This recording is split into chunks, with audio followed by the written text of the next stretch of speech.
Bonjour tout le monde, j'espère que vous allez bien.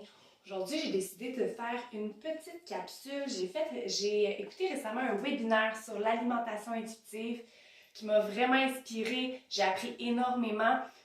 Simplement sur des bases, je pense que c'est une première écoute pour ce type d'approche-là. J'ai envie d'en apprendre un petit peu plus.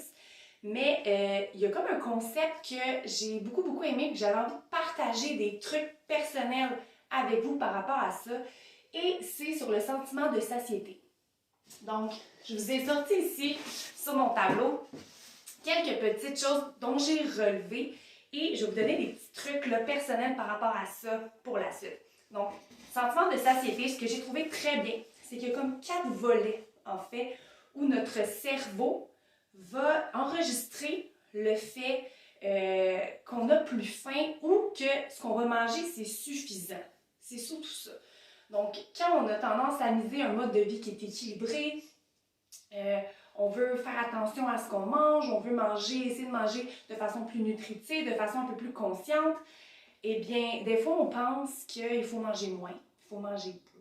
Mais dans notre tête, avant de commencer même à manger, on sait que ça ne sera pas suffisant. Donc, voilà le sentiment de satiété, c'est ça qu'on va parler aujourd'hui. Premièrement, le sentiment de satiété doit se faire d'abord avec la tête. Okay? Avec la tête, dans notre assiette, dans notre bouche et dans notre ventre. Donc, c'est les 4 volets qu'on va parler ensemble aujourd'hui. Premier volet, c'est le volet visuel. Donc, il faut que mentalement, on voit notre assiette et que, premièrement, ça nous donne l'eau à la bouche. Donc, il y a la citation là, qu'on entend souvent, on mange d'abord avec les yeux. Donc, c'est très important d'essayer de soigner le visuel de son assiette. Essayer de se créer une belle assiette, une assiette qui nous donne faim, mais aussi qui va nous donner peut-être l'impression de manger comme au restaurant. Donc, ce qui peut nous enlever éventuellement le goût d'aller toujours au restaurant pour se gâter. Donc, si on est capable de se faire une assiette qui visuellement va ressembler à ce qu'on va manger au restaurant, qui va nous donner l'eau à la bouche, bien, on va avoir un peu plus envie déjà de manger ce qu'il y a dans notre assiette. Donc, premier truc pour le sentiment de satiété. Deuxième, donc, pour le volet dans notre assiette, c'est la quantité. Donc, la quantité, est-ce qu'il y a dans mon assiette, ça va être suffisant pour me satisfaire ma faim. Donc, là, je vais vous donner quelques petits trucs personnels que j'utilise fréquemment parce que j'ai une bonne fourchette, j'aime ça manger. Si j'ai une assiette où j'ai seulement une toute petite portion, je sais déjà que ça ne va pas me satisfaire et que je vais avoir besoin de plus. Donc, aujourd'hui, je vais vous donner des trucs pour augmenter le volume dans son assiette tout en restant nutritif, équilibré et conscient de ce qu'on mange. Donc là, je vais déposer ça ici. Je vais sortir ma petite liste parce que j'en ai quand même plusieurs. D'accord? Donc, je vais vous en nommer simplement 3. Okay? Le reste de mes trucs, je vais vous les mettre en commentaire sur la vidéo. Donc, vous aurez accès à la majorité de mes trucs que j'utilise personnellement. Mes favoris. Pour tout ce qui est tartinade, que vous utilisez du beurre d'arachide, tartinade de noisettes, du beurre d'amande, du beurre de peu importe, vos confitures même. Moi, je rajoute toujours du yogourt grec nature ou du yogourt nature à mes tartinades. Donc, de cette façon-là, j'augmente le volume total de ma tartinade, mais en augmentant mon apport en protéines, puisque le yogourt grec a un assez grand apport en protéines là-dedans, puis j'augmente mon volume en même temps sans trop augmenter mon nombre de calories. Donc, je reste dans une alimentation qui est équilibrée, nutritive surtout, puisque j'augmente mon apport en protéines en augmentant le volume de mon beurre de pinot que je mets sur mes toasts le matin. C'est mon premier petit truc que j'utilise, je vous le partage. Deuxième truc, moi je suis une fille de sauce, je suis une fille de trempette, je fais énormément de trempettes style mayonnaise dans la vie. Eh bien, soit je coupe ma quantité de mayonnaise avec du yogourt grec nature et moutarde Dijon, ou encore fromage cottage et moutarde Dijon. Donc, fromage cottage, moutarde Dijon et un peu d'huile d'olive. Je vous le dis, passez ça au robot culinaire, ça vous fait une mayonnaise que vous pouvez épicer avec tout ce que vous voulez. Tomates séchées, ajouter les fines herbes, ajouter un peu de sirop d'érable. Vous pouvez jouer avec ça, c'est une base incroyable et ça fait en sorte que vos trempettes ou vos sauces sont un peu plus nutritives, qui pourraient l'être au départ si on utilise uniquement de la mayonnaise. D'accord? Donc ça, c'est un petit truc. Ce qu'on peut faire, c'est pour les purées, si vous faites une purée de pommes de terre, essayez peut-être de couper moitié pommes de terre, moitié purée de chou-fleur. Très facile à faire. Vous ajoutez de la variété en vitamines, en plus de diminuer l'apport calorique, mais d'avoir un plus grand volume dans son assiette. Donc, on sent moins je vais dire la culpabilité, même si je ne pense pas qu'on devrait en avoir là de manger de la purée de pommes de terre, mais on est capable d'augmenter le volume dans son assiette tout en restant équilibré, nutritif dans notre alimentation. Petit truc très simple, quand on se fait une salade, on va se rajouter, avant de rajouter sa vinaigrette, on peut se rajouter uniquement du jus de citron. Si je mets des tomates cerises dans ma salade, ben, je vais couper mes tomates. Comme ça, je vais créer du jus, je vais créer du liquide, ce qui fait en sorte que j'aurai moins besoin d'ajouter beaucoup de vinaigrette. Si je suis quelqu'un qui aime ça un peu mouillé, ma salade, j'ai moins besoin d'en ajouter la vinaigrette parce que j'ai déjà créé du liquide dans ma salade. Donc, des petits trucs comme ça. Il y en a plein d'autres.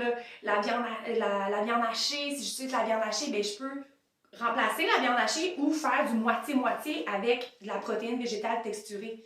Donc, qui va vous apporter un autre aspect nutritif en vitamines, également en minéraux, mais qui va vous apporter des valeurs nutritives qui sont super intéressantes à votre repas et très économiques, soit dit en passant. Donc, certains moments de l'année, on le sait, la viande, ça devient de plus en plus cher. Donc, de couper peut-être votre viande hachée avec la protéine végétale texturée, qui est super facile à cuisiner. Mais à ce moment-là, vous avez un aspect qui est plus équilibré, nutritif, vous allez pouvoir augmenter votre volume de viande dans votre assiette, mais également qui est super économique pour le portefeuille. Donc, j'en ai d'autres encore, je vais vous les écrire en commentaire, je ne veux pas que ma vidéo soit trop longue, mais c'est tout plein de petits trucs pour augmenter le volume dans son assiette et améliorer le sentiment de satiété dans notre assiette, donc par la quantité. Sinon ici, bien, on avait le sentiment de satiété par la bouche, donc le goût et surtout la durée aussi de notre repas. Donc, ça revient aussi un peu, la durée de notre repas va revenir aussi un peu à la quantité. Donc, si j'ai une petite assiette versus si j'ai une plus grosse assiette, ça va être plus long à manger. Mais on le sait qu'il y a certaines personnes qui aiment ça manger rapidement et se gaver quand même. Donc, il faut faire attention aussi aux distractions. Donc, essayez d'avoir le moins possible de distractions, d'essayer de profiter de son repas. Si vous habitez seul, ben, c'est de peut-être écouter, moi je suis bien fan ces temps-ci d'écouter des podcasts pendant que je mange.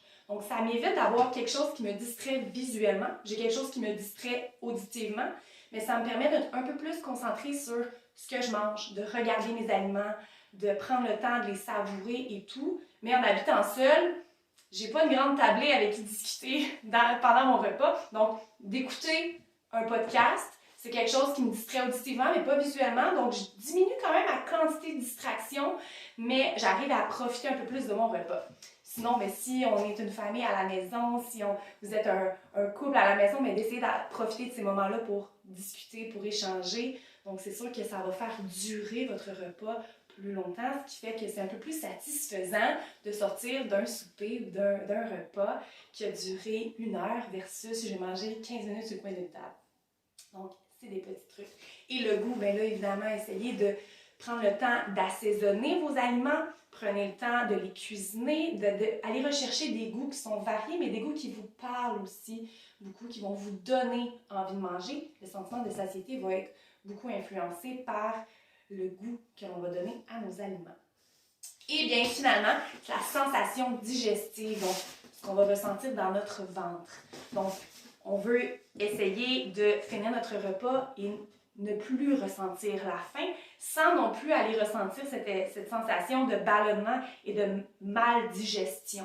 Donc, en fait, ça va être d'essayer de trouver des aliments qui nous conviennent à nous, dans notre santé digestive, mais également d'essayer de s'arrêter au bon moment. Donc, sentiment de satiété, mais si on se réfère à la liste qu'on vient de voir aujourd'hui, si on prend plus notre temps, si on se bâtit une belle assiette qui est plus équilibrée, qui a un bon volume, qui va nous donner la sensation qu'après cette assiette-là, je vais en avoir assez, sans avoir l'espèce de mal-être au niveau digestif, ben déjà là, je pense qu'on va s'être amélioré puis on va s'être aidé beaucoup là-dedans. Donc, c'est des petits trucs que je voulais vous partager aujourd'hui. Inspiré du webinaire que j'ai écouté sur l'alimentation intuitive, une approche qui me parle quand même beaucoup depuis que j'ai commencé à m'informer là-dessus. Donc voilà, c'est mes petits trucs pour aujourd'hui. Je vais vous mettre la liste de mes trucs volumiques alimentaires en commentaire sur cette vidéo-là. Partagez-la, donnez-moi vos impressions, donnez-moi vos propres trucs aussi si vous en avez pour augmenter le volume d'aliments dans votre assiette, toujours en restant équilibré, nutritif et aussi, je veux dire, économique. Donc, donnez-moi de vos nouvelles, dites-moi comment vous avez trouvé la vidéo et n'hésitez pas à partager s'il vous plaît. Sur ce, je vous souhaite une super belle journée, profitez-en bien et faites attention à vous.